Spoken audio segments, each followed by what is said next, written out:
food and ran off it. I think I could sell ice to an Eskimo. The biggest animal I'd take on in a fight. I really think I've got a chicken covered at this stage, to be honest. We come from Africa, so there's very big and scary animals over there. I reckon like some sort of a deer or something like that. Can grab it by its horns, or like a cow or something. We can just like attack it. Being in the US now, getting some tricks there, throwing rope and catching them like that if I'm allowed to do that. So maybe like a bull or something like that. I'm scared of most animals. Oh, a cat. I'll take a cat down.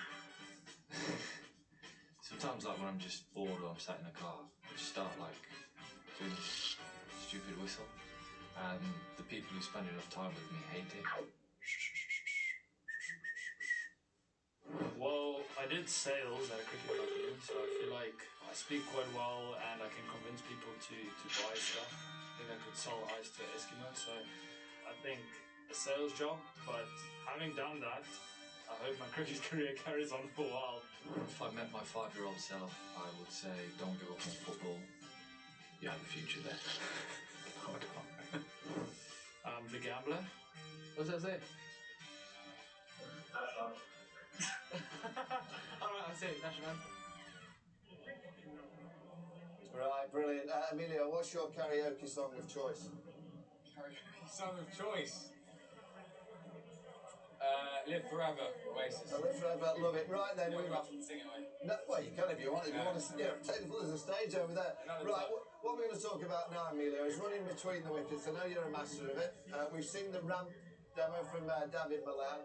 The key component of running between the wickets, the partner at the other end, the communication. What's the key to it? Well, the key is loud calls firstly, especially when it's windy like a day today. You need to call loud and clear. The last thing you want to do is, have that miscommunication. So that's the first thing. Yes, no, or wait. All this go and all of this stuff, very confusing. So I'd say yes, no, wait. Those 3 calls and very loud. Yeah, and I'm your partner at the other end. The trust that we have to have is absolutely crucial. Massive. You're going out, especially if you're opening the batting together. You've got to form that partnership, form that trust.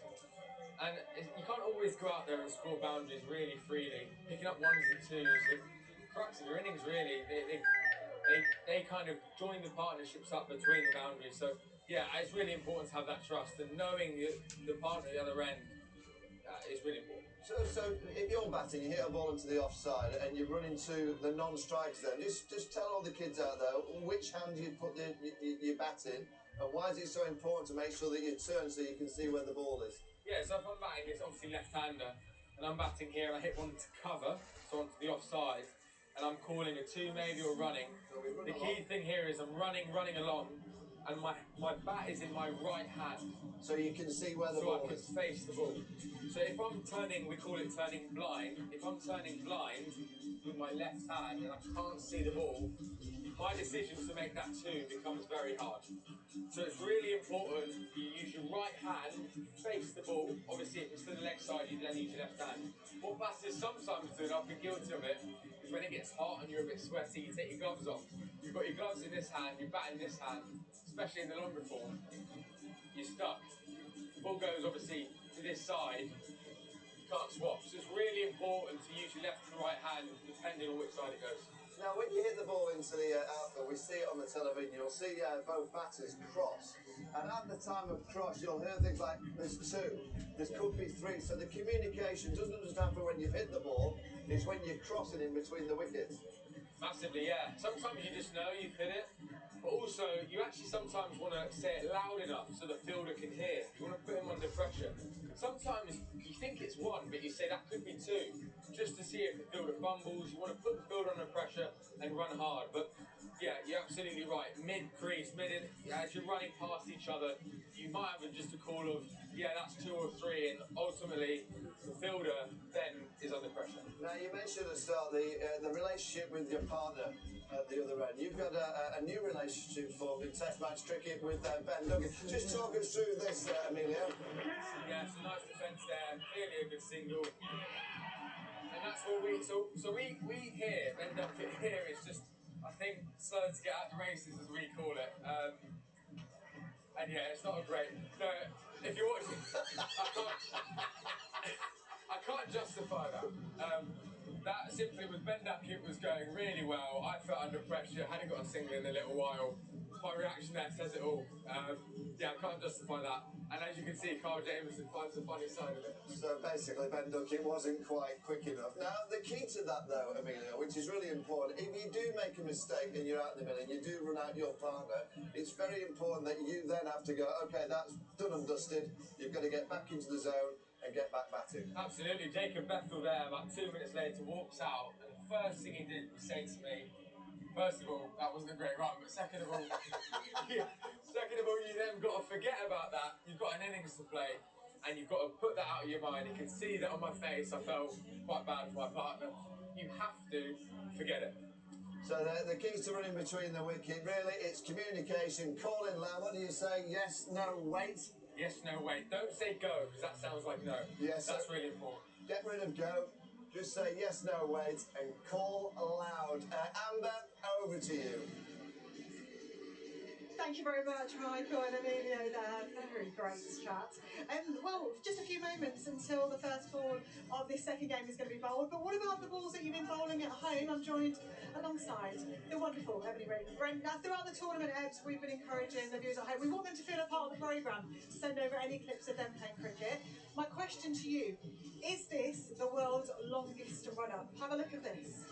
Well, this is brilliant. Look, we've been looking for another Mark Wood, another Jofra Archer, someone who is coming to bowl that ball. Look at this. I wouldn't even say this is bowled in the same county. I feel like one might have been bowled from Kent, took off from Kent, and somehow has made it into Surrey. This is brilliant and put him under a lot of pressure there. That is 8-year-old Oscar bowling to his brother, absolutely charging in as well. And there should be a QR code on the screen very soon. Please keep sending in your clips, whether that's a bit of one-hand bounce, whether it is outrageous run-ups like that as well. Ebony, I'll let you carry on with your commentary duties. This game due to start, so let's head back up to that commentary box to start this game. 6 more. Billings helping the equation here. Ben Duckett flips it for 6. Oh my word, that is gone high and handsome. Ren Ahmed into the attack, and this is shipped straight back to him. Well, Trent Rockets are the team at the top, and there is a supporter for you. Sam Billings following out the mascot to lead his team.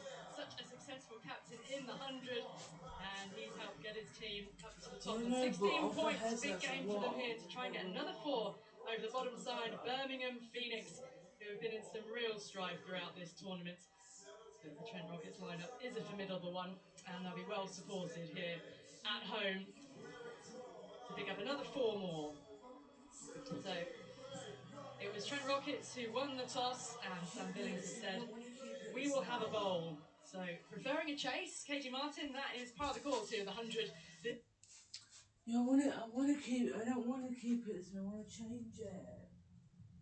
Because I've got to go to college, I should be saving for a car. So I can change maybe a reply. I'm not going to say that call. So I want to do that. I don't want to book up. Just in there, so. Can I put maybe the password with that? Look at. What do you think about doing that loud? Your parents are loud.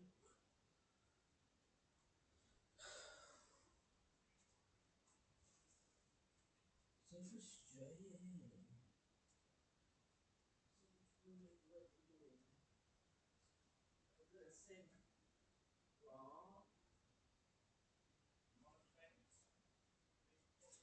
Just like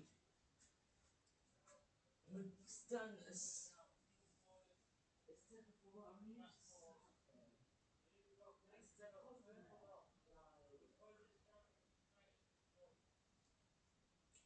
Somebody now.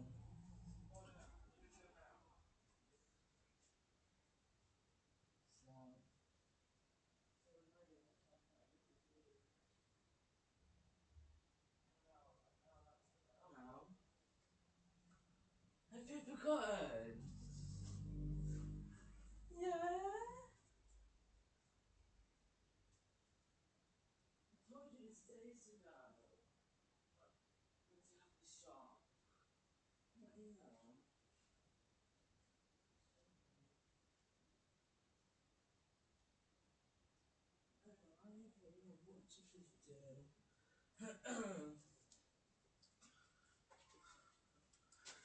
Just so annoying. Season. Yeah. Evening, Alan. It's traditionally a difficult ground to defend here. We've seen all day a massive breeze that is going across the field as well. So some cricket that need to happen here tonight as well to utilise those different conditions. Birmingham Phoenix are desperate to try and get some runs on the board. It's been an issue for them throughout the tournament so far. The Trent Rockets, they love playing here. They just know the conditions. I will say though, this wicket looks a really good one. We've seen an extra bit of pace, an extra bounce, and we've seen so far in the 100 here.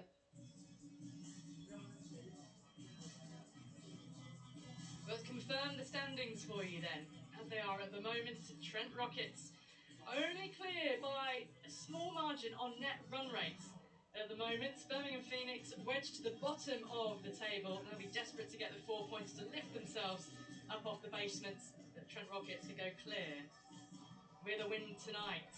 That is their aim. So Trent Rockets sending Phoenix into bat. We've got Mitch Owen and Will Smeed out there in the middle. Just one change for Birmingham Phoenix tonight. It's in the bowling department with the Australian Ben Dorshus coming in for Scott Curry. Trent Rockets remain unchanged. I like the change with Mitch Owen up the top of the order. It did start the tournament through the middle of the order, but really he made his mark in Australia for the Hobart Hurricanes, where he went from middle over batter to the opener and found some form. He was a cold hero, really, wasn't he, in Hobart? They were chanting his name left, right and centre when he helped them win the title. He's been outstanding, one of the best bowlers for the Trent Rockets with the ball. Maybe a little bit of shape as that twilight light continues on until it gets darker. Was paced with Mohammad Amir, the left arm of the former Pakistan international, now playing as a local player to open the bowling for Trent Rockets. Thank you for your... Lip slip in place from the off for Mohammad Amir. It's a really interesting field actually, Ellie, straight away. They've got long on, so the fielder looking down the ground. It's an area that he's actually been caught a lot at, Mitch Owen. Very, very good down the ground. But with the shape that will naturally come into him, they're saying, okay, with that wind, knowing that he has been caught on that boundary rope, trying to encourage him to actually take it on and stop the boundaries, because he's a big boundary hitter. Sort of bowled, through the hands though, be disappointed. And the long on with the protection.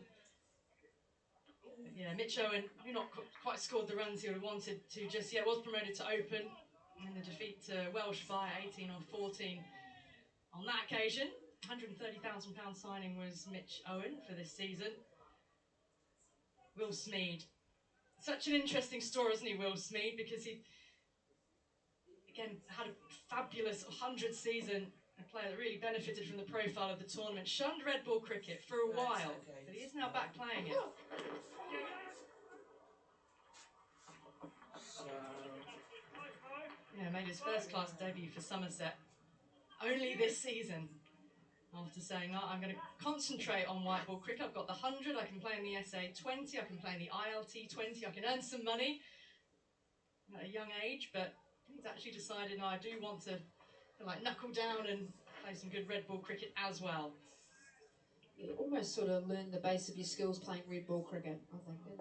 I think it's going to be challenging for all format players to continue with the amount of franchise leagues that are around. Well, just a little shimmy. It's a huge blow, but is it enough? No, it's not enough. Tim David with the catch. And there you have it. That fielder set back on the boundary. Katie Martin in the game immediately. Yeah, outstanding. This is where he's been dismissed a number of times this year in franchise cricket. What great planning and execution as well. They enticed him to try and take on that big boundary with the assistance of the wind as well. Maybe his bat slightly skewing in his hand, which meant it went wider, but it was exactly that fielder set. It's not often you see that fielder in that particular position early on. It's a tick for the coaching staff and the scouting. Mitch Owen, dangerous Mitch Owen's out for one. Gotta love it when a plan comes together. Welcome up to the commentary box, Amelia Gay. Cricket chat with Michael Vaughan, which we enjoyed. Sorry we had to remind you of Test match runouts so early in the Yeah, I just started to leave my memory that, and it's come back. How about this though? The trap played, and he was walking off, wasn't he? As soon as he struck it, like he did not believe that he had enough on it. You know, sometimes the batter, you do know, but for me, this is why the Trent Rockets have been so successful. Their bowling is so good. Mohamed Amir's done it so many times before. It's such an effective power play bowler. They find themselves in a good position here. Yeah, out comes Joe Clark. Opened with a really bright 68 from 33 balls in the opening game against Trent Rockets. And we'll go again. Just to make you feel a bit better, Amelia, you were chatting to Michael Vaughan, who was reminding you of batting with Ben Duckett, who we'll see later on. There was a run out in the Test match. You might call it a barbecue. Michael Vaughan has been involved in 7 run-outs in Test matches. Oh, there we go then. 5 of which he ran out his partner. Hot kettle. You're in good company. Yeah. Well, he was talking to me as if he'd never run anyone out, but now I've got that up my sleeve. Now, Mohamed Amir is in trouble here, so this is not a good sign. And he's walking off, so has he done a hamstring? I mean, the way he pulled up. It's like getting an injury so early. Everyone's, you know what it's like, you warm up for some teams a long time, some teams not so much. It is such a loss for Trent Rockets. He's been outstanding and one of the leaders. Maybe overstepped his mark a little bit early on. That was not a good sign. Not at all, not for Trent Rockets. I mean, the only thing they can hope is, because of the good work they've done, and hopefully that, it's enough to go through. But any team in the world, Mohamed Amir would be a big miss to. Well, it means Tim David is going to have to pick up duties here and bowl one delivery to complete the 5. And now they are a bowler down so early on in the piece.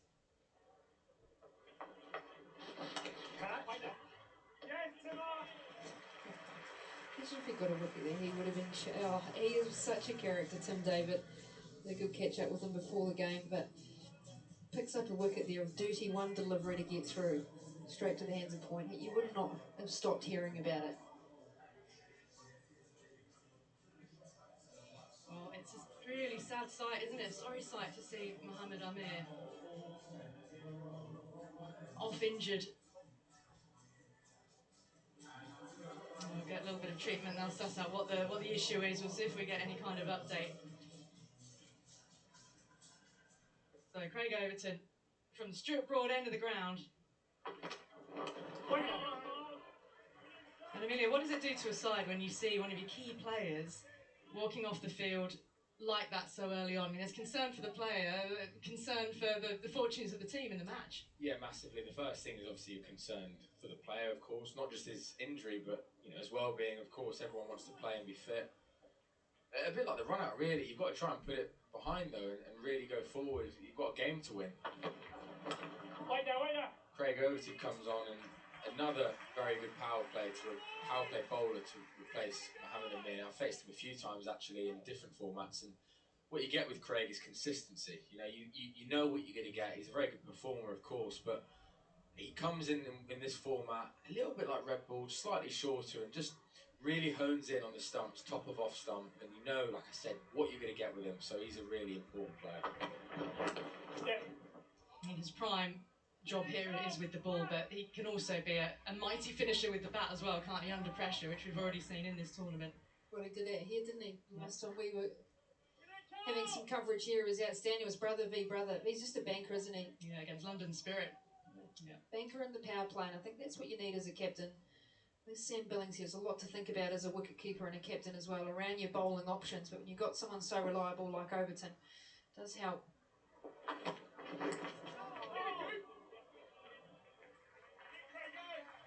feel like it's sort of similar players, Smeed and Clark. Both like to hit through the offside. Clark maybe a little bit more dominant through the leg side. Smeed is a player that likes to use his feet as well. Got quite a short boundary in that offside position. So whether he has that comfortableness to use his feet with a guy that can get some lift. Yeah, I think so, absolutely. That's a good point there about using his feet. And if there was anyone to do it, it'd probably be Craig. Similar, around the 80 mile an hour mark. Oh, playing a miss. Don't get too much of that in the 100, do you? Through to the keeper, past the outside edge.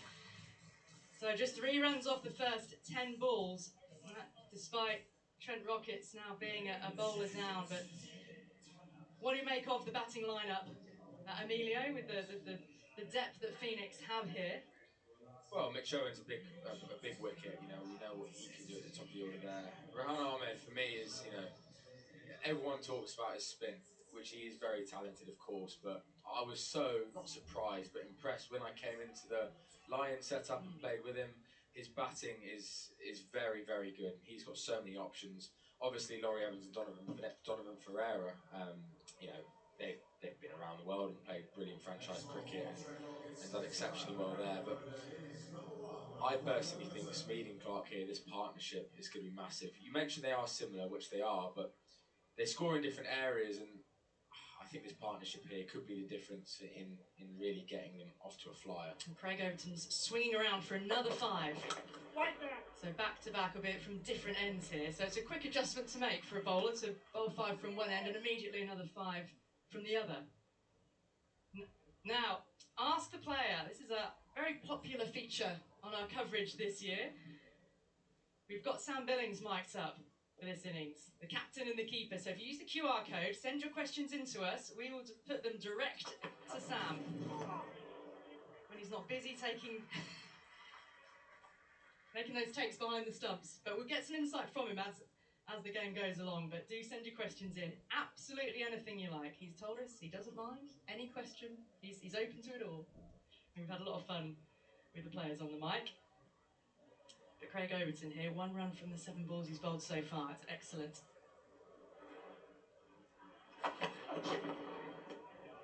Right, 2 minds. Looking for a ramp, realising it's pushed a little wider. Good reader of the players, isn't he, Overton? Backed himself to say, I'm going to hit the consistent areas against 2 players that are busy. They like to hit in multiple areas. They like to use their feet as well. But he's just on a 2-dot balls. Is something probably going to happen? He's able to follow it and allow that option to be able to go past the bat. Well, this is quite a remarkable 9 balls, really. For it to go for 1 run against the standard of batters here is rare, really. Well, you asked Ben Dorches, didn't you, pre-match, Katie, what has made this team, the Trent Rockets, so good? And it was really about, he mentioned the discipline of the bowling. That's exactly what we're saying from Craig Overton at the moment.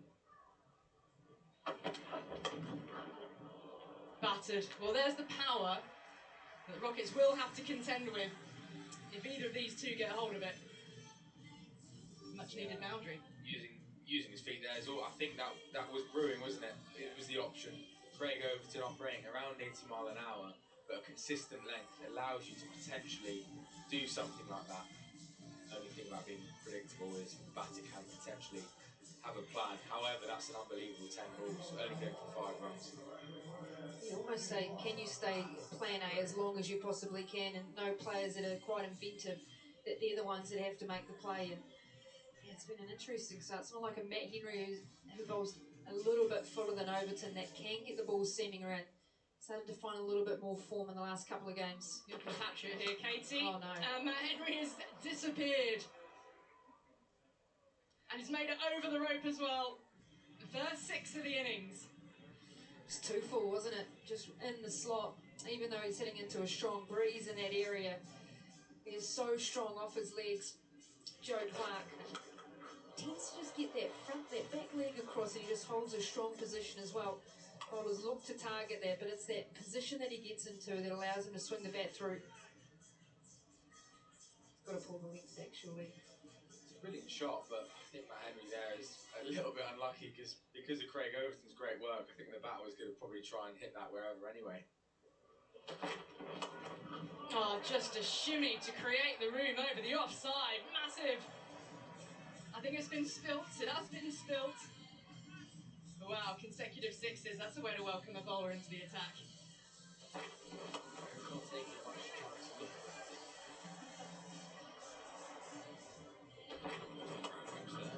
He was smoked. He has been expensive. Matt Henry, obviously, he has had such a massive volume of cricket. A lot of these players have both red ball and white ball as well.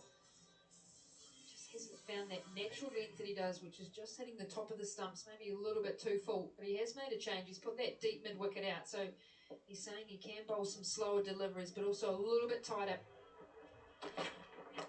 I wanted to go offside again. How did you find? You would have faced him in the Test series until he was injured. I did. Yeah, he played the first 2 Test matches. He didn't play Trent Bridge, I don't think. But yeah, I faced him in the first 2. He didn't actually get me out, but he did at Lords. Technically, it wasn't reviewed. But yeah, I faced him before in county cricket. He's got an immense skill and ability to just hold length for a long period of time.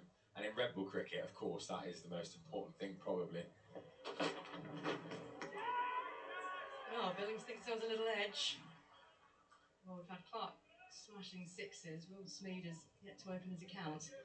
What I also found with him is he's not a bowler that you feel like he's always testing your decision making. He brings stumps into play all the time. You don't really get the luxury of switching off and leaving a few easy ones. He's always making you make a tough decision. And again, in that format, that's so key. You'll be happy about this, Ellie. He loves cats. He's a cat man. Who, Matt Henry? He's got a couple of cats. Oh, you're speaking to the wrong person. You need Ebony up here for the cat. Oh, You're a yeah. dog person. I do love dogs. Dogs, right, okay. I mean, I love all animals, but dogs over cats, I think, for me. Ooh, what are you? Dogs. But more recently, I do like a cat. But I just feel as though the attitude of cats these days are... Do you know what I mean? Like, yeah. Much to be desired. Well, it's a bit of give or take, like love or hate relationship. Yeah, I want a bit more back. Wants more attention. Yeah. So I think I will be a dog owner one day. I wouldn't mind a dog, but Difficult when you travel a lot. yeah, Cricket, isn't it? I'm away from home too much. But You need to borrow other people's dogs. That's the way. Right, run of balls so far. 5 balls left in the power play. Sure, Sam Billings is pretty happy with the way it's gone so far, apart from getting a bowler down with Mohammed Amir off the field. Kept Will Smeed quiet. A couple of 6s from Clark. He's asking Craig Overton now to bowl his third 5 balls here. So 15 almost on the spin. This is a big risk, I think, because they're trying to say, let's get out of the power play. He doesn't really bowl too much through the middle phases, but they're trying to get a wicket here. But they're a little bit less on resources with the injury. That's beautifully played. Set himself the spin, then helping that ball to whittle away to the boundary as well. Clark is proving the danger player at the moment out of these 2. Just been listening to David Milan's choice on how you play that ramp shot, just getting into strong positions, maybe a slower delivery, so he's actually allowed to lift the ball up and over that fielder. Just kept his head in position. Great wrist work. Yeah, back of the length. But when you look at the bowlers used, Amir's bowled his full allotment in the games. Matt Henry, not his full allotment. So they've only actually used 6 bowlers, Trent Rocket, so far. So they're going to have to get the full allotment out of the rest of the bowlers. Gregory is that sort of middle overs bowler who works really well with Kelvin Harrison and Mitch Sattner as spinners. So to be able to bowl Overton a majority of his balls early is interesting. Just almost wonder as a batting side, do you say, okay, we'll just take our medicine here a little bit. We've got that boundary, or you use as much as you can in this power play. yeah, the problem is they have got depth in their bowling attack. Obviously, Mitch Sattner, we know what he can do. Incredibly experienced. Calvin Harrison as well is someone that's talked about a lot, but he knows this ground very well. He obviously played at Notts before moving to Northland, so he knows potentially the intricacies of playing here. He's very well equipped for anything that's thrown at him, I reckon. Smeed still can't get off the mark. Amelia, I want to ask you while we're here and we're at Trent Bridge, eventful test match that took place here, that's for sure. When you heard the news of Ben Stokes' retirement, were you as stunned as everybody else? First of all, were you fully clothed, or were you like Jacob Bethel sitting there in your GPS vest? No, I was fully clothed. I was opposite him. And how did that play out then for you? You know, so early in your Test career, all this drama happening. Yeah, a lot happened, didn't it, on and off the pitch. But the third test, obviously, no, I didn't know he was going to retire. The way he worded it, I thought he was going to step down as captain, and then he obviously said he was going to retire from international cricket. All of us were gutted. I just remember that day, I was standing just out there, deep mid wicket, you know, in front of the Barmy Army, and that day the atmosphere was absolutely electric. You know, everyone was getting behind Stokesy, of course, but yeah, Kane Williamson retired in the first game, Ben Stokes retired in the third. I think that's two pretty cool players to retire, and for me to say I played in their last game, so that was awesome. But yeah, no, yeah, that was an amazing test.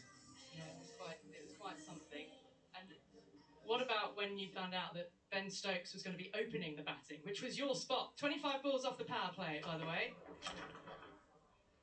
Yeah, so Baz actually told me that he was going to open the batting, and I kind of, obviously we're still fielding, and then I kind of turned into spectator mode and got my Berks on and went up to the top and just watched, and was kind of just, again, being a bit of a fanboy really, just hoping that could continue. When did you find out it was happening though? Were you given a bit of advance notice? I think New Zealand were actually going half. Yeah, I got given notice, yeah. Stop. Finally off the mark. That'll be some relief for Will Sneed. Struck it well enough for 4 as well. Emilio, thanks for now. 29 on the board. Some relief, I'm sure, for Will Sneed. He'd been bogged down, David Malan, which is unlike Will Sneed. It is. Horrible feeling. Both of them have been quite slow, haven't they? And maybe that's a little bit sign that this wicket is slower than what we think. But it's never a good feeling when you're on naught for a long period. But that's just released the pressure for him a little bit.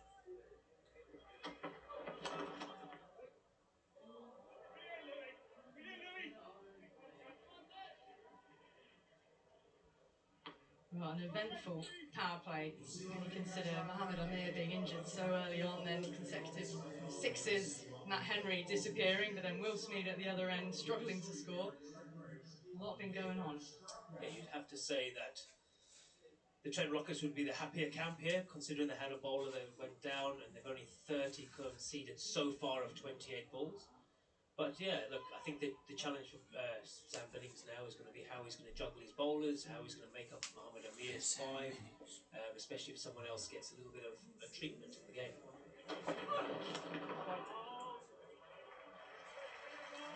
Alex Hartley, what have you made of what you've seen so far? Well, Billings showing why they're bottom of the table, really, aren't they? They're just chucking along a run a ball. They're not really. Mitch Owen tried to take the bowler on, tried to take Amir on, just straight into the plan, straight into the game plan. A bit of a soft dismissal, and then Joe Clark's trying to get things up and running here, but Will Sneed's really struggling.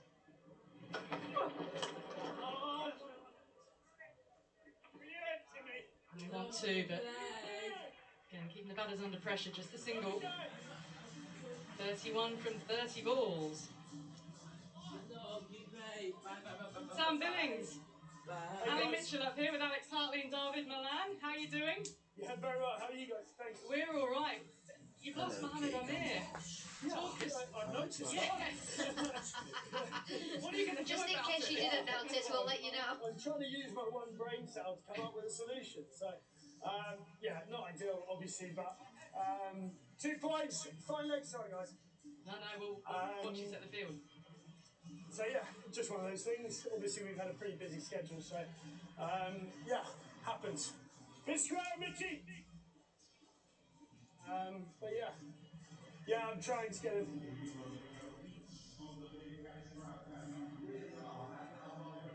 Sorry, guys, you still there? Yeah, no, we're happy listening and watching.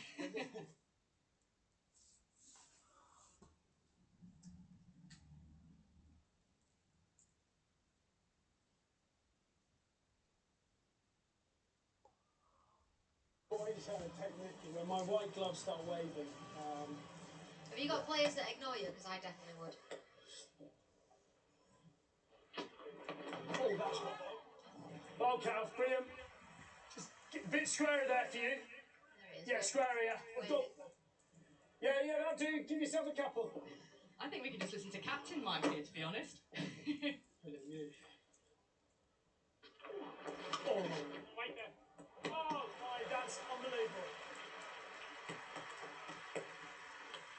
standard you want, isn't it, Sam? Absolutely. No, that's brilliant. That's brilliant, mate. Come on, Cal. What fashion video? Fluffy bike.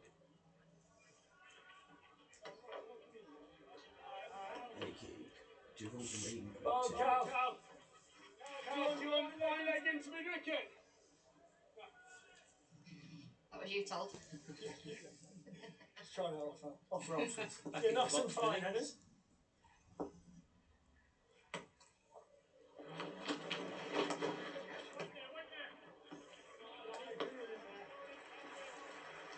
There's obviously going to be a bit of a puzzle that you've got to work out. Because with one less bowler, so.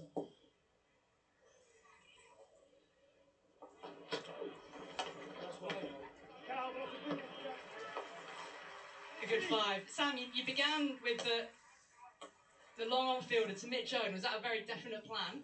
Absolutely, yeah. I played a lot against him. He got 100 off 30 balls in the Big Bash final against us. And he's such a dangerous player, so it's kind of trying to just take his aggressive options out of the way and get him to try and hit an alternate option. So yeah, thankfully it came off today. Mitchie, this one is fair.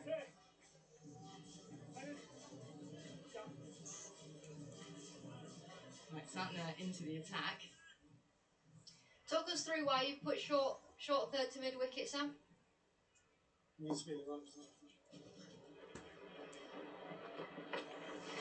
Oh, Sant, great start. Just to try and build a few dots. I don't want to give too much weight to Speedy because he can hear me. Yeah, but he's chewing him, so it's fine. But that's, yeah, just to try and get a bit of pressure. Brilliant start, Sant. Hopefully, Great stop. Good captaincy. Bad for a bowler. Sam, with the injury that's happened, are you looking to get the overs out of the way? I know you're blessed with 5 bowlers, but are you trying to get them out of the way early or still look for wickets?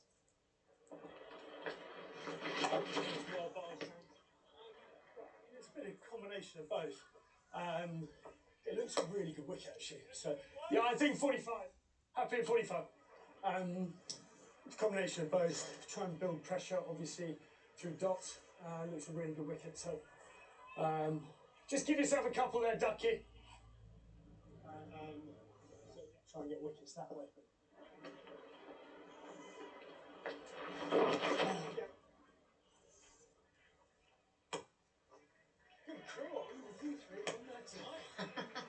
We're having a nice time up here. I'm sure you are. How do you find the No, I balance? think you stay there, mate. Just for the last one.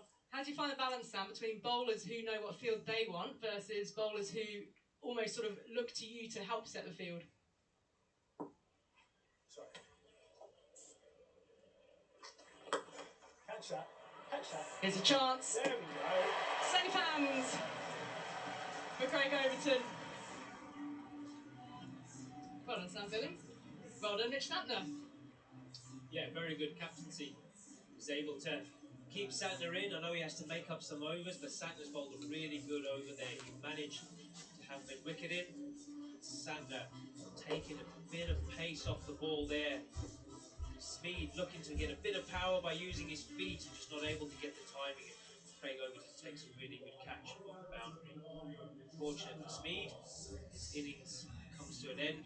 6 off 16 deliveries. Yeah, struggled out there today, did Will Smead. Just trying to get a bit of energy and a bit of momentum back into his innings by trying to hack Santner down the ground, which wasn't the right ball. Took the pace off, like you say. He's gone from bowling 57 miles an hour the ball before to 54. The tempter. Yeah, it's one of his great attributes, isn't it? Just that control over the pace of the delivery. Not always detectable as a batter either, David. No, you're right. And he has that little pause in his action as well, so you almost feel like as a batter he's watching you. He has a little split second. And when you're doing that as a bowler, as a batter, you're standing there thinking, do I go? When do I go? Do I pause? And then you sort of lose your rhythm as well. But he's an intelligent bowler. He's got very good defensive options, which means he tends to stop you hitting boundaries when he bowls those defensive options. I want to see a pause in a run-out. We've got Usman Tariq to bowl later for Birmingham Phoenix. That is a proper ball. That is a stoppage. Right, 34 on the board.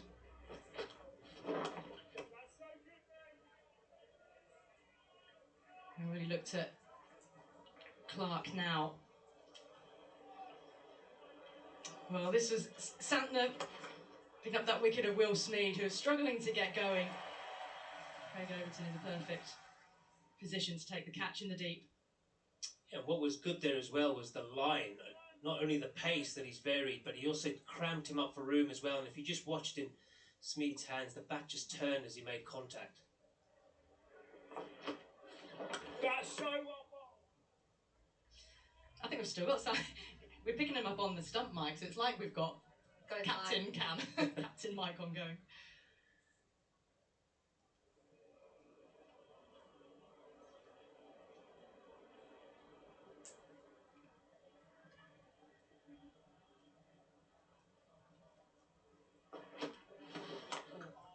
Calvin Harrison has been such a good signing for the Trent Rockets.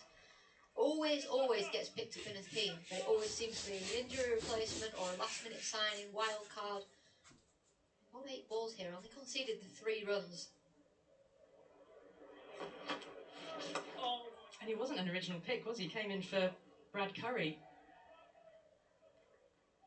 So you don't always get your pick up in the initial draft, but when the call comes, you've got to be ready. Yeah, that's what I was just saying. He never seems to get picked up in the draft. No, but he's a consistent performer, isn't he? And he moved from Nottingham to Northampton. He's back to the ground now for the Trent Rockets. Different team, but a team that's been successful for. Battered. Oh, it's a great bit of relay work on the boundary. Nice bit of interplay. Tim David and Overton down there. You've been a leg spinner or a leg spinner. How hard is it to get that control? And you almost have to accept that some days you are going to be expensive. Yeah, it's not easy. I mean, I'm not a bowler in any means of the standard of these guys. So for me, it was a bit of panic of when is it going to land and how many times. But when you are a leg spinner, you're trying to give it as much rip as you can. So you're trying to turn the ball as big as you can because that is your asset. And not only that, you have your normal leg spinner variation, your googly, your slider, sometimes a flipper as well. So when you have all those variations, it's tricky, especially when you don't bowl 10 in a row or 5 balls consistently. You maybe stand on the boundary for about 10 minutes, and you come back and bowl again. So, and you find that you are under pressure consistently. But that's what you want as a leg spinner. You want batters to be going after you. That creates the opportunities for yourself. Lewis Gregory again with an absolute corker. David, he was your captain, wasn't he, when you won the 100 here for Trent Rockets? Give us a bit of insight into how he goes about his work. Yeah, he was. I really enjoyed playing under him, I've got to be honest. He was very calm, very switched on with his bowling changes. He understood the conditions. He understood how he wanted to structure his team. And when you have that package as a cricketer who is willing to look after you as a player but tactically good, it makes so much sense. But he also, the other thing that really stood out is his calmness under pressure. So whenever, the team are on the back foot and you feel like the battered team is going after you, you always look to your captain. And if someone's flapping around and they're unsure and they're not making decisions that make sense, you will end up losing the team. And he always seemed to stay so calm under pressure that when you looked at him, you just knew that he was in control. Even though inside he might have been flapping around and been panicking, he just made it look like he was so calm consistently. It's going to be such a skill and such a fast format pace of the game as this, where things can start to unravel and move very quickly away from you if you're not careful. Yeah, and especially when you're a bowling captain as well. So it's not like he's just standing in the covers and watching the game, or the keeper like Sam Billings who's got the full view. He has to worry about bowling changes, his own bowling, about everything else that goes on in the game. And it's a real skill to have, to stay calm, and especially if he has a bad day with the ball as well, to then be able to walk to mid-off, make a clear decision and make sure that everyone is calm as well. It's a real skill to have.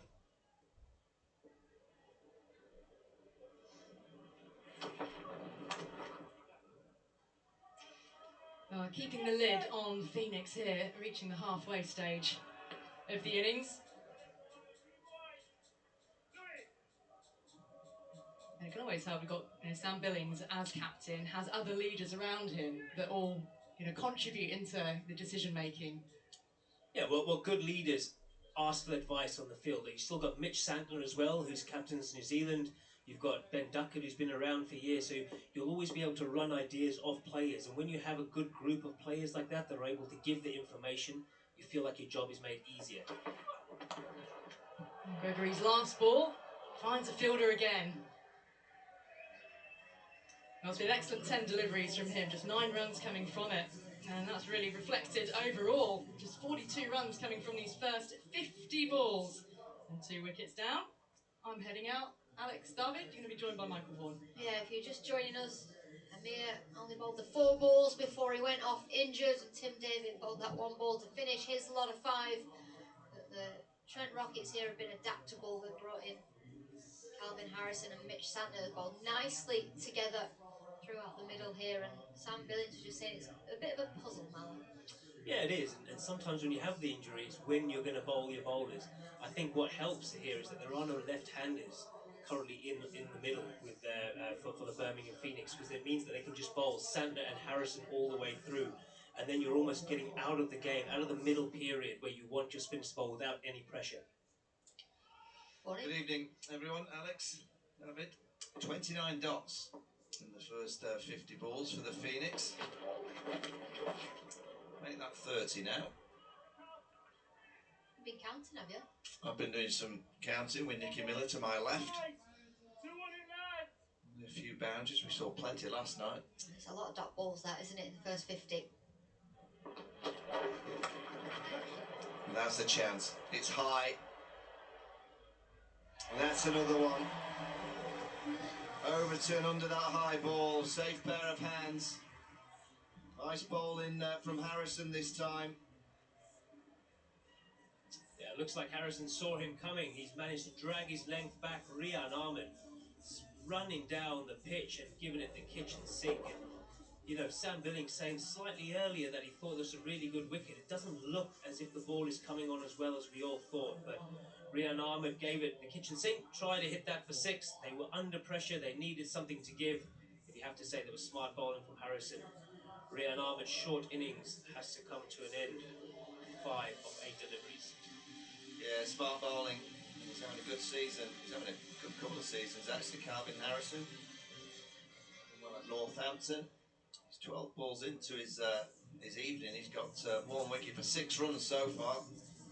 For me, you've got to pick your bowler, and Harrison is turning the ball quite sharply. We've seen that throughout his spell so far today. He's had some balls that have pitched on middle and turned outside off. It doesn't feel like the bowler to be trying to hit down the ground. As a spinner, it's exactly what you want. Yeah, and especially here, you don't really want to be looking straight on a slow wicket. Bowlers are missing short. Sanders missed short. So is Harrison. So as a batter, you have to work that out. And you have to understand that your plan is going to change in a different game. So maybe here, looking for your reverse sweeps over extra cover with the wind for the right-handers, rotating on the leg side, and then wait until you get onto the other end to hit with the wind leg side. Laurie Evans, at number 5, he's been a mainstay in the 100. He's an established T20 player around the world. Can strike a long ball. That's not a bad start. Just get a single. Get those dot balls away from the Phoenix. They've got to just rotate the strike. Try and get something happening in terms of a partnership.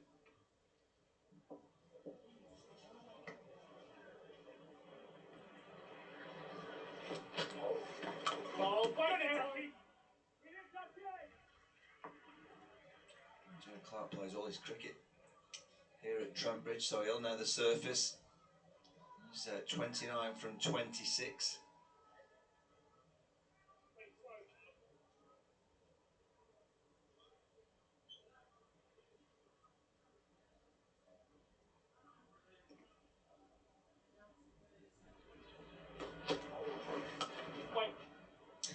Well, when things aren't going your way, those short, wide ones that do turn outside the off stump, as Clark's just done, you've somehow managed to find extra cover. Yeah, they just don't look like they've found a way to rotate, have they? As Michael was saying earlier, you have to find a way to get your innings going, whether that's singles, whether that's manipulating the ball, whether that's using your feet and hitting good cricket shots. But at the moment, as the bowling team, it just feels like you can just bowl the ball and nothing's going to happen. It's either going to be a block, and then just a big shot and hope you get a wicket. 55 balls in, and I've had 3 4s and 2 6s. Just the 5 boundaries in 55.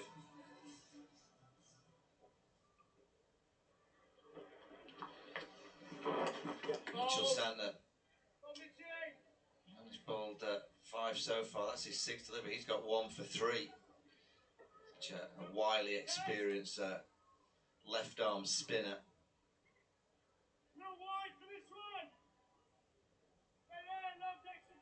You can hear Sam Billings saying just real wide for this one. So mid-off's gone a little bit wider.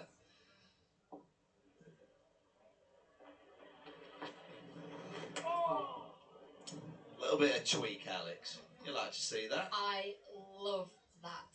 That gets me going when I see bowlers be able to do that. Just watch the drift on this ball and then the sharp spin outside the off stump.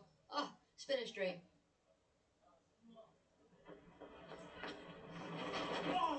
Nutmeg straight through Sam Billings' legs. A boundary for the Phoenix. And wide. 31 balls since the last boundary. Doesn't matter how they come.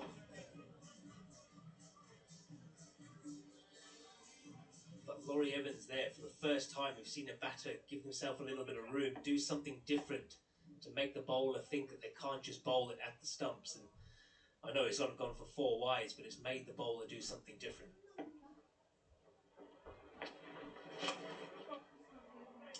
Mid-off went wide. For that reason, Laurie Evans is so strong through the offside. He just powers it through extra cover. It's the length, a little bit fuller from Santner, which allows him to just strike that ball. Yeah, hitting with the spin as well, isn't it? Probably the first batter we've seen try and hit one of the spinners on the offside. Got a nice pair of fancy shoes on, hasn't he, Laurie Evans? Once played, a couple of years ago, he was playing golf shoes. He used to get them spiked up, didn't he? Do you remember when he gave us that interview at Old Trafford when it was raining? Jump the rope. He got in trouble, didn't he? So yeah, but I like getting the players to do silly things on the mic. You're good at it. You're good at it as well. I think it was Lewis.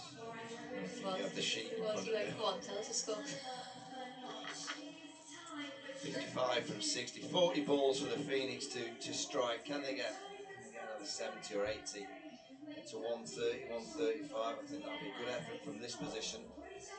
Yeah, they're going to need to, aren't they? I'm not sure what they're thinking at the moment, what they think is a good score, because currently 55 or 60 balls, and I haven't seen a game being won scoring 100 runs, so they're going to have to, as you said, try and get to that 130. To do that, they're going to have to put their foot down.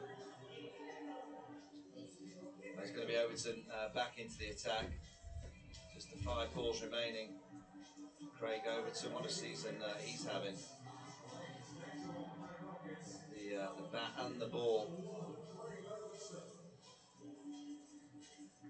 Perfect time to be having a good season as well, Bonnie.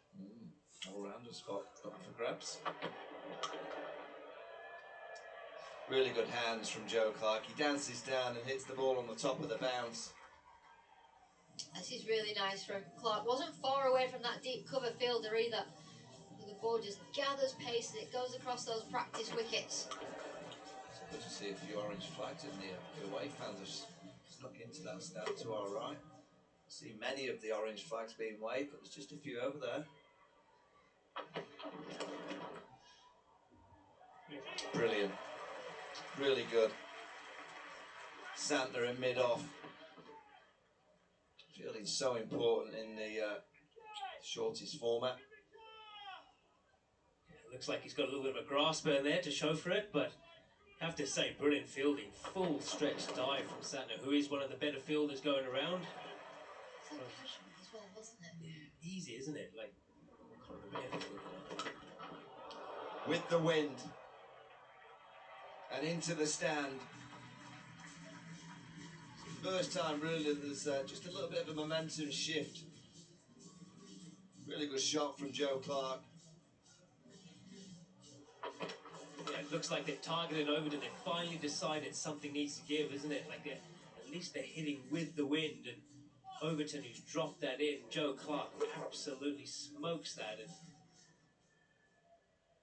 And luckily, that supporter has got out of the way.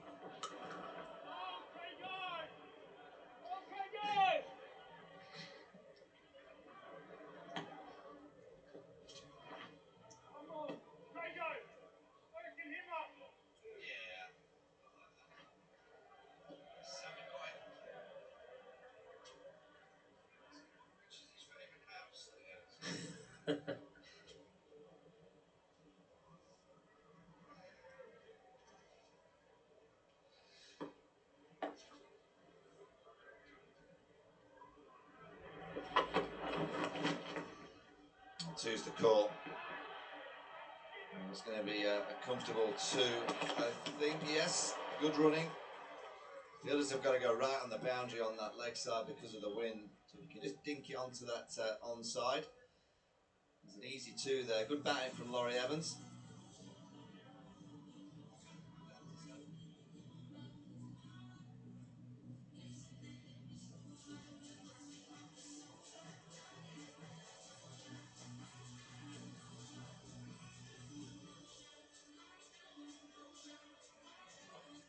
Well, we can go back down onto the pitch.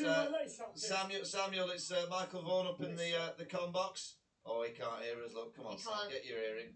Get your earring, Put your Sam. earring while someone's tying your shoelaces. Sam, you all right there? I've got you now, yeah. Yeah, you're right. Having your shoelaces tied for you, yeah. Thank you, chap. Is that what you do? Doesn't take his gloves off to tie his shoes, but will to do his earpiece. Yeah. Exactly. How are you going, Sam? You've had a good start. Good start, yeah. Obviously, good partnership here, building. So, couple of wickets. Clarkie looks dangerous. Sorry, guys. Headers!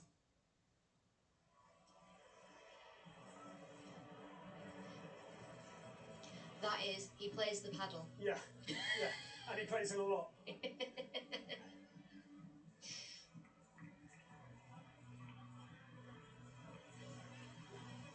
Yeah.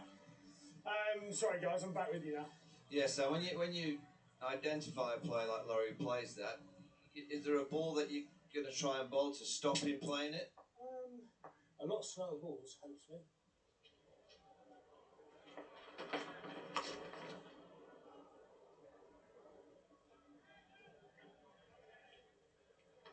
This pitch, it will slide on a little bit.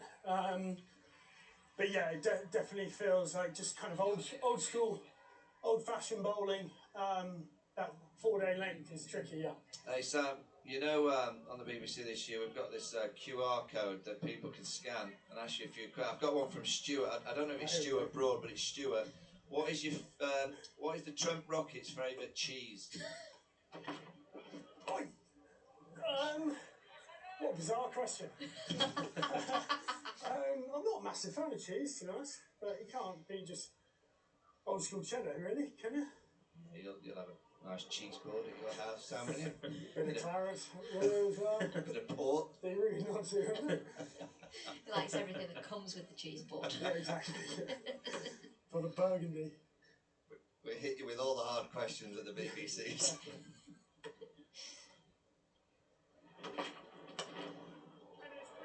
It's not perfectly timed. It's another single.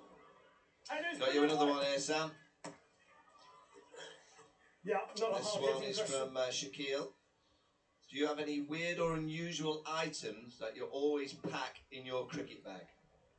Well, I used to take my Xbox around with me, but I've decided to grow up a bit. So, but I used to take this briefcase around, which had my Xbox in it. But I mean, that's all very weird. Were you a FIFA player, Sam? FIFA, yeah. Oh, just loves. Jeez. Jeez, thought you were a good bloke. Brilliant headers. Yeah, a bit of FIFA. Yeah, I thought I was going to get some cricket technique questions here, but... Oh no, don't be so ridiculous. Brilliant headers. We've got you a cricket question here, Sam, from Ben and Theo. Who is the fastest you've had to have faced as a wicketkeeper when you were scared?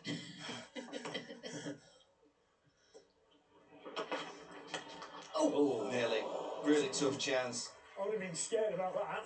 Matt Henry in the follow Henry's through. that's awesome wide. Calf! Stopped a boundary.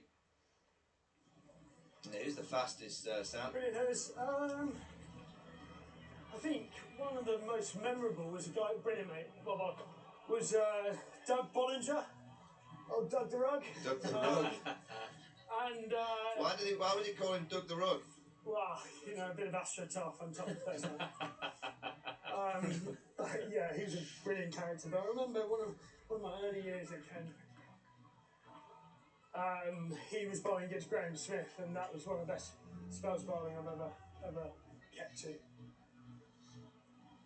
So it had to be that probably.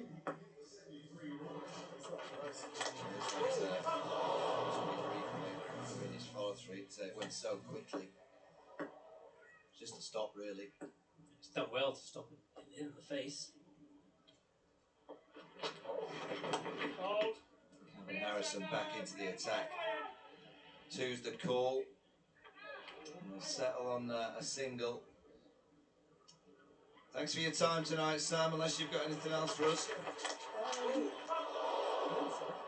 Normally can't shut me up, can you, Michael? No, you're very good at chatting. His leg spinner's pretty good, isn't he? He's very good. Very, very good.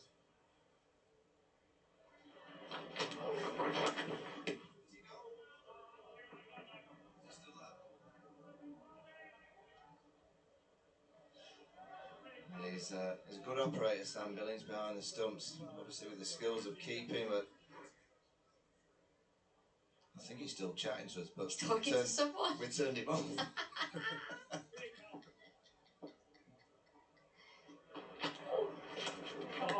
It's not going to be a single. Yeah, he's been a master, hasn't he, in the 100? Yeah, he seems to just win time and time again. And it's not necessarily through his contributions with the bat either.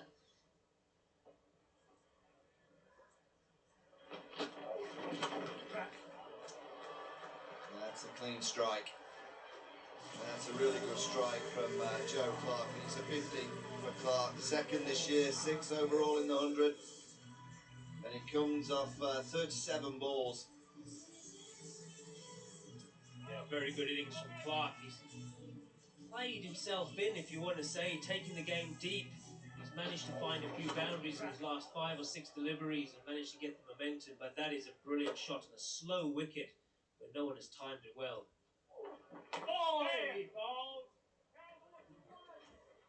He just gave himself just a little bit of space, didn't he? Just allowed his arms to be freed up. But just a step it, just one step. Nice strike down the ground. 25 balls remaining, 83 is the score. The partnership's a good one, 41 from 23 balls. Good in the abs. Hello, morning. Yeah, I sense with that shot we've just seen from Joe Clark, there are runs available behind the game. What they do have, though, is players like Laurie Evans and Pereira who have got full striking ability. If they can support Joe Clark, maybe they could post something meaningful here. 25 balls. What can they add? Can they add another 45, 50? I still feel they're going to be light. This partnership, 41 from 23, so if they can get 50 off the last 25. Bold. I think they'll be happy with that. Whether it's enough, that's a different question. The Rockets have got a batting lineup with Ben Duckett, Finn Allen in fine form, Sam Billings, Tim David. He's a real striker of a ball. And we've got all-rounders in Santner, Gregory, Overton, Calvin Harrison.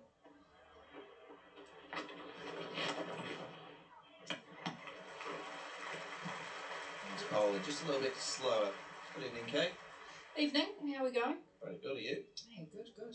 Santner is a tricky operator, isn't he? Can he? Bold. Scratch golfer, you'll be pleased about Michael Vaughan. Very, very good. Talks himself on his Instagram. It is a part-time cricketer, full-time golfer. Maybe some of these players nowadays might be a bit like that as well. I've heard that. I've heard he's in the top 10 world golfers for cricketers. The other 9 are English.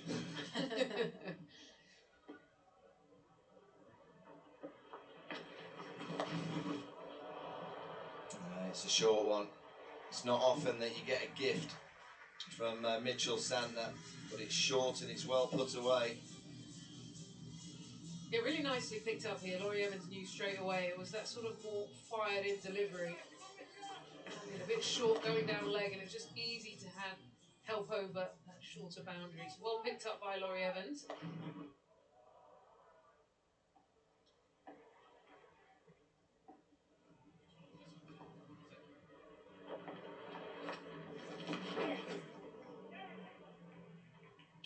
Yeah, he fancied striking another.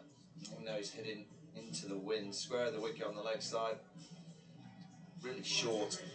That's what he was aiming for. 92 from 80, 20 balls remaining. A few decisions to make around who's going to close out this innings. Mears bowled most of his overs in the closing overs, so you've got 20 balls to find. You expect Santner, who's got 5 more. Gregory's got 10, likely to get a few out of him. As a 50 partnership comes up, Matt Henry probably a 5 as well. So you look at the end with Matt Henry likely to bowl now. You've got the wind as well, so it is just giving yourself the best chance, because they do have Ferreira down the bottom that has some power as well. It's just counting down the bowlers. I mean, obviously they lost it a bit early on, so just trying to see. They've used 6. They've managed to get through pretty well, actually, considering that early blow and walking off. So managing pretty well. Got all these all-rounders, haven't they? Santner, Gregory, Everton, Harrison. Use a bit more of David. He's the last option.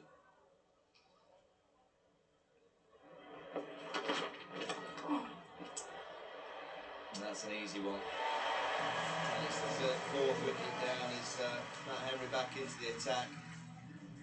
And it's a really easy one for Santner to take in mid-off. And it's a crucial wicket because this partnership was really starting to flow.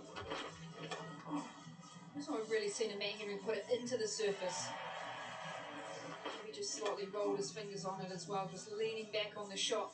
Laurie Evans, easy take for Mitch Santner. Just again, that little shift in momentum in innings. He can't believe he hasn't hit that for 6 down the ground or over mid-wicket. He's gone for 19. We've seen a bit of Ferreira though. He is a big hitter. He had an outstanding IPL for Rajasthan Royals. It's similar probably to Heinrich Klaasten in the way that he plays. Yeah, he's a real powerhouse. Skipper of the Phoenix. He's got 19 balls to cause a bit of chaos.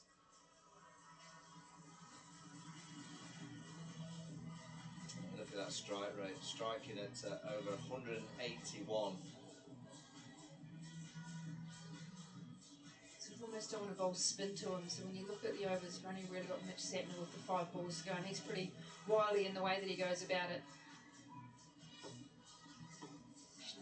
Do they go 10 in a row from Matt Henry, or just go, let's go 5 and 5 of Gregory?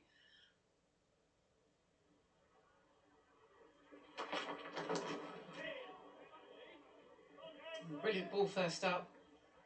Again, hitting that surface hard, almost just squared him up, angling into that off stump.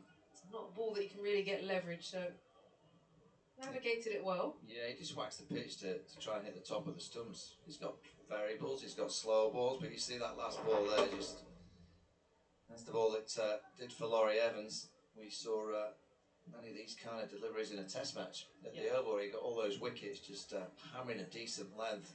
Was that you, Vaughnie? Would you get straight to the camera after you get out? Have a look at the ball. Be another single. In a word, Ebs, no. I didn't want to see it for You a don't while. want to see it. Did you, at the risk of making you sound older than you are, how much of the analysis work was put in place at that time? It's been something that's not that old. Well, was it black and white or was it? Do you know I played? Well, you were one of my. I enjoyed watching you play growing up. When you were at school.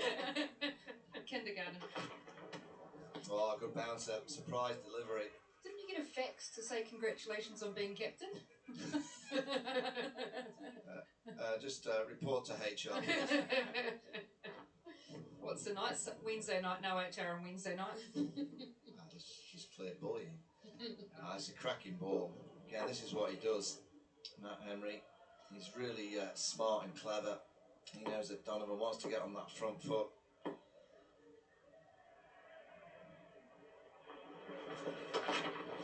I like that fielding position as well. So often you see mid-wicket open, and that ball travels to the kind of mid-wicket region. You get singles and twos. Sam Billings has kind of put a fielder there to say, no, single at this, dot ball at this stage is crucial. One thing with Matt Henry, he's talked a lot about how much he's grown as a cricketer playing county cricket in England. He said he's learnt so much around the lengths that you need to find in all forms of cricket. Backs himself to bowl what the red ball lengths are, which is hitting the top of off stump. And he said county cricket has made him the bowler that he is because of knowing what length is he able to find to hit the top of the stumps. That's all he thinks about going around the world, whether it's red ball, white ball, what is the length at the top of the stumps and what are my variations into it. So he's had a lot of success here, isn't he? Yeah, he has. He's a wonderful bowler. Pizzas have arrived in the stands.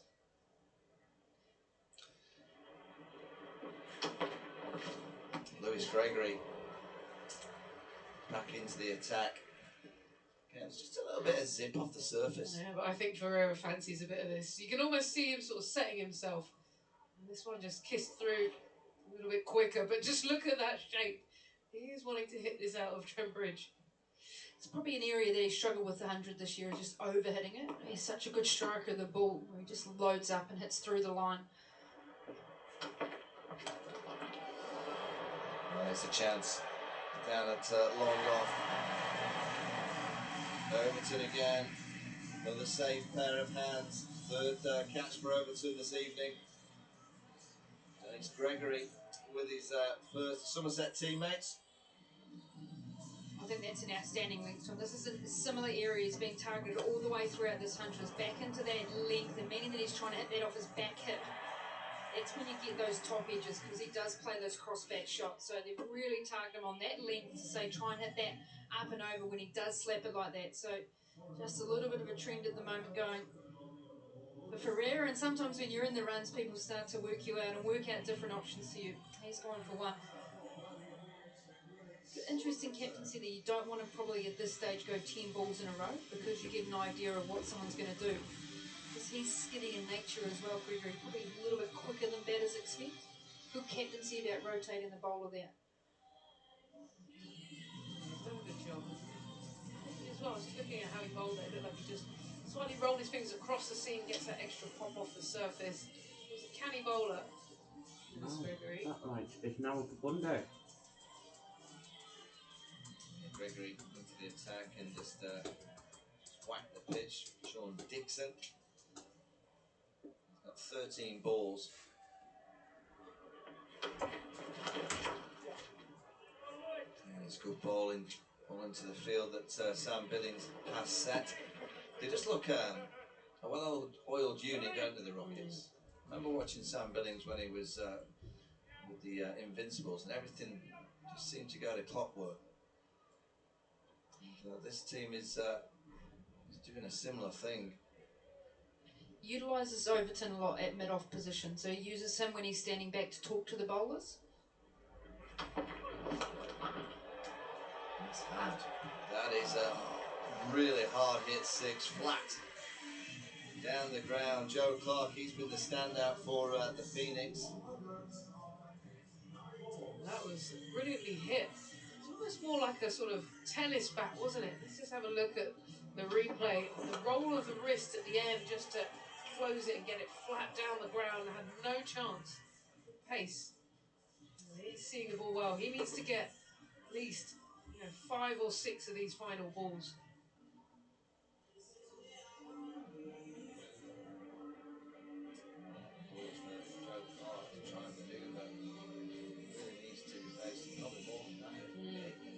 Last 11, probably going to have to hit 4 or 5 boundaries.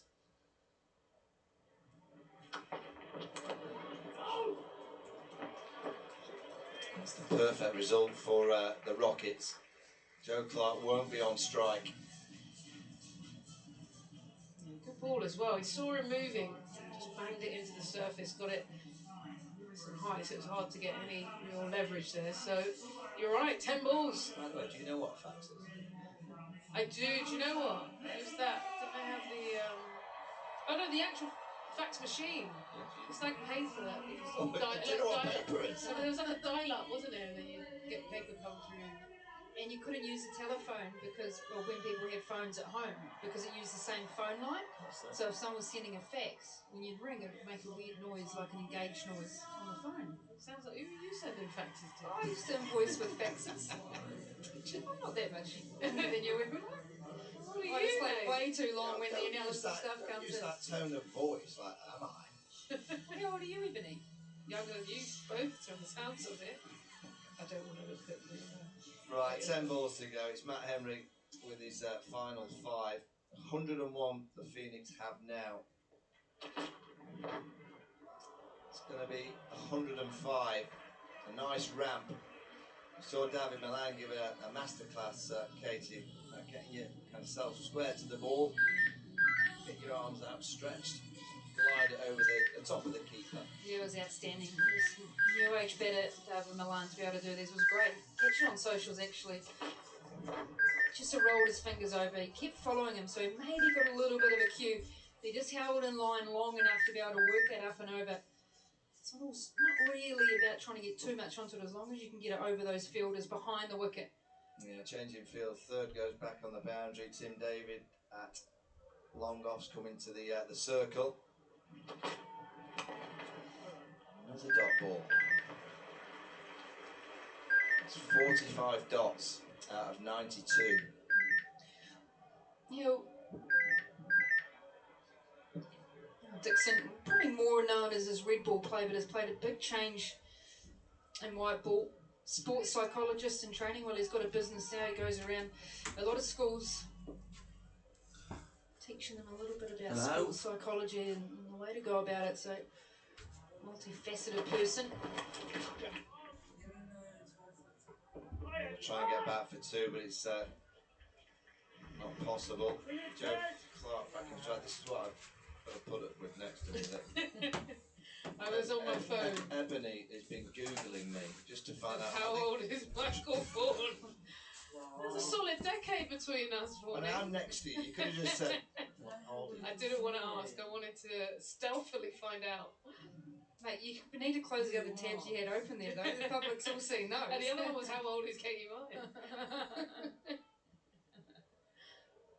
No one needs to be an ageist around here. This is a low moment in my life. Right, 7 balls remaining. Happy birthday. Will he get there? No, he won't. Tim David. Again, it's really clever fields that Sam Billings having set. Ball seems to be going wherever the fielders are put. Yeah, they're so purposeful in the way they go about it. They'd see an extra fielder out on that particular boundary to say, we want to get it out of that lap area. Didn't get enough on it, really. Saved in the end. David's been in all different positions around here. He's got the feel for, again, that slower ball into the wicket. More pace. Yeah, pace through to Sam Billings. 20 balls, 1 for 24 for Matt Henry. Sam, have you got us? Yeah, I got you, Mike. Yeah, just 5 balls remaining. Just a quick summary of the 95 balls so far. Yeah, it's been great. Yeah, it's I think it's been a brilliant effort from everyone. Obviously tricky when one of your main bowlers goes down, but I think way Calvin Harrison put them under a lot of pressure. Just done the simple things well. Obviously, probably not as good a wicket as it probably looked, but hopefully it just gets better on the legs with a little bit of jig. And Sam, you seem to be having one of those nights as a captain that wherever you put the fielders, the ball seems to be going to. I'm a bit of a nuffy, you know that. I do all the homework, go to bed thinking about fields. So do you really? Mine's always on, Michael. So you do your homework, and sometimes it pays off. You put them on.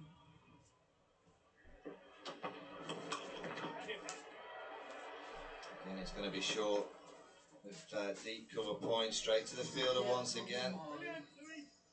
But I mean, we take the meat, Sam, in terms That's of when it going to comes bed off, at because night. you have days where it definitely doesn't come off as well. Yeah.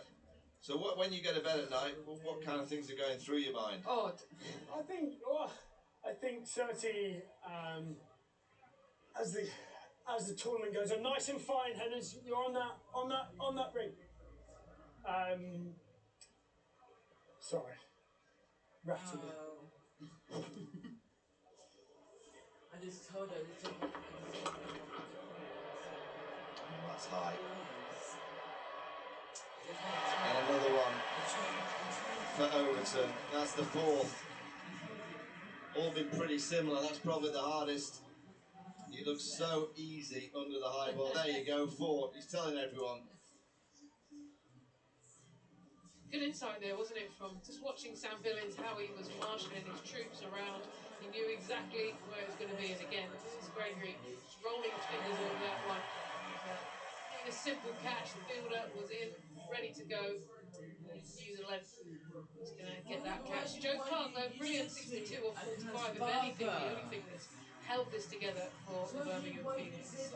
So there's some work to do in the last 3 balls. New batter on strike. Yeah, he played nicely. Evan Evans had to go 19 from 14, but it's been an evening where the Phoenix have found it really difficult to get any kind of flow apart from Joe Clark. Gregory, he's having a good night. 17 balls, 2 for 17. Cautious, the left-hand Aussie. I've seen him hit some monsters over in Australia in the Big Bash. And he'll be looking to that leg side, hitting with the wind. I think that Lewis Gregory will throw it out wide to make sure that it's not put on a plate for him. No, I mean, what day are we doing it? I've been telling Dad for weeks. Yeah, well bowled there. He keeps saying no. Had to get that angle right across. Worked out nicely. I like how they use their spinners. I feel like Mitch Seton is sort of the guy that can bowl 5 blocks at a period of time in between, whereas you've got Harrison that controls one end as well. So I think they're smart in their decision making, and quite often they'd use a pace bowler to be able to back them up and support them. So there's a bit of a defence, and then you can attack with your spinners as well. Mitch Seton is the primary one that's in there getting wickets. He's just being able to control. Yeah, but you look at the bowling attack. Henry really experienced, Overton experienced, Gregory experienced, Santner experienced. There's that ramp shot again. It's not going to go all the way. And Duckett on the boundary. He'll be coming out to bat in a short while. He's in tremendous form. Just the 1 ball remaining. They said it wasn't the best wicket here, but I just sense they're going to make it look like a different game. They're reading it well, they're reading the angles well, they're thinking quite smart about their cricket. If they can keep this tight with a single, maybe a 2, they'll be pleased. Talk about experience, Vaughan. You've got Mitch Santner, who's New Zealand's white ball captain, is standing alongside Gregor with 1 ball to go. They're taking their time to know how purposeful they are around what they want to do on this delivery. Well, the last ball for the Phoenix. And it's going to be a dot, and that's going to make it 48 dots in the innings. It's been really an exhibition of tactics and delivery with the ball from the Rockets. High class from all the bowlers.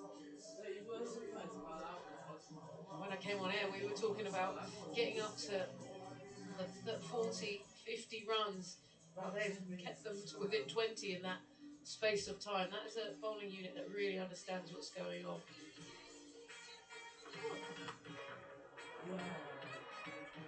It was Mitch Owen that went early. Remember they had the injury to Mohamed Amir. Joe Clark tried his best, played nicely, hit some good balls. Overton, 4 catches for him this evening. There was a few flashes from Joe Clark, a few 6s down the ground, over mid-wicket. Then Henry came into the attack, Gregory.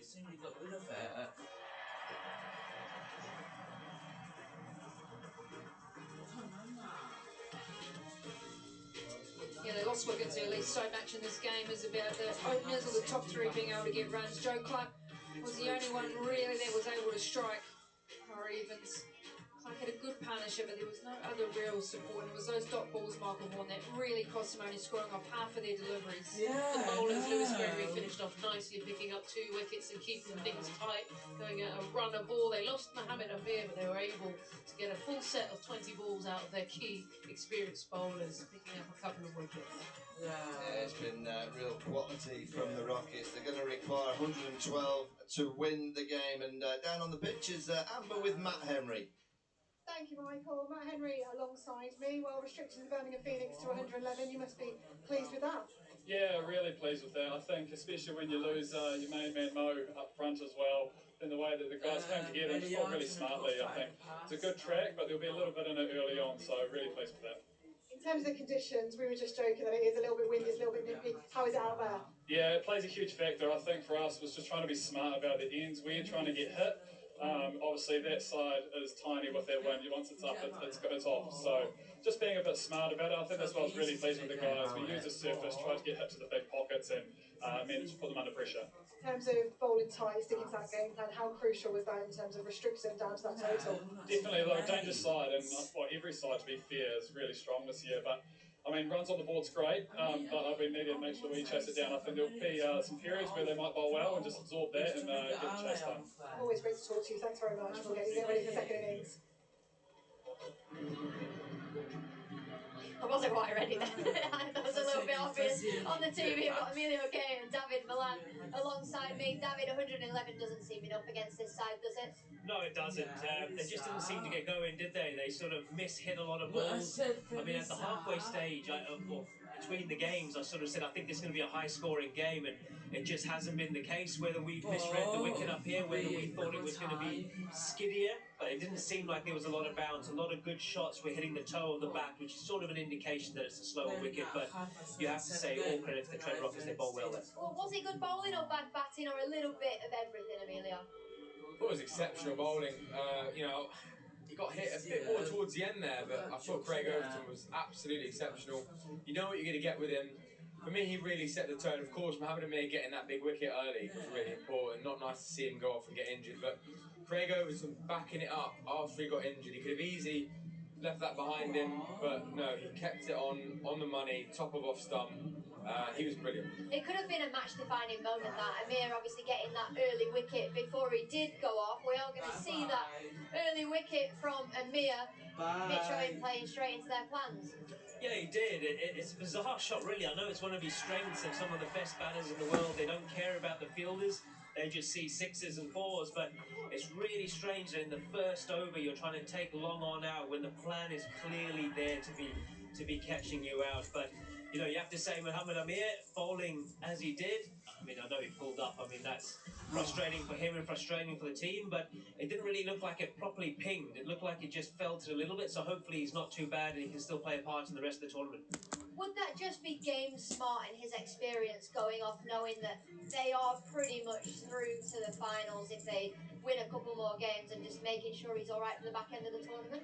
Yeah, well, sometimes you can feel something go or just about to go, and if you do and have had those injuries before, you know that you can just pull out and walk out. I think in this situation where the Rockets have so many bowling options, it allows him to probably take the safer option, and I think he did the right thing there. The worst thing you could do there is walk out, bowl another ball, tear it, and then be out for the tournament. So he's probably given himself a chance to come back for the rest of the game. Well, we hope that he's all right and he can come back for the next game and it's nothing too serious. We're talking about the Trent Rockets, but from a Birmingham Phoenix point of view, Joe Clark with his 62 off 45 was very much needed, Emilio. Yeah, very needed. It's just a shame on their behalf that no one could really stick with him. He's a very good all-format player, really, and I think that really helps when conditions are tough and you've got people like Craig Overton and Matt Henry who are so skillful. We spoke a lot today, haven't we, about the paddle shot, the scoop over 45. He's used that. Looks an excellent player of the short ball. Again, against spin, strong shots down the ground. He's just playing good cricket shots, you know. There's always room for that in the game. When you see a player like Joe Clark and his ability, but then the way he's adapted, I guess, will he be feeling the pressure of nobody else scoring runs? It's like, oh, here we go again. No, I don't think you ever think that. I think you think you're disappointed that you didn't get more as a team, but when you play in innings like that, it's very good for your confidence. I mean, the way he approached the game here, I mean, he was one of the few batters that hit straight with a straight bat. He angled his bat slightly, which allows you to get a bit more swing and freedom. So he'd be pleased with the fact that he managed to hold this innings together, because without him, they probably would have only been defending about 80 runs. Well, you are right. Only 112 needed, and one person that will be looking to get the Trent Rockets off to an absolute flyer is Finn Allen. His strike rate this year has been phenomenal. Yeah, I think it's just a tick under 190, isn't it? And I think that is what shows the power he's got. Very few bowlers in the world can bowl at him, and I feel as though his shots around the ground is phenomenal. I think him and Ben Duckett, of course, Ben Duckett being the leading run scorer, is brilliant here. Yeah, you can see there, 190 strike rate, 150 runs. Mitch Marsh just underneath him, actually, a similar player in terms of strength, but Finn Allen right up there with him. Brilliant, brilliant player. How do you consistently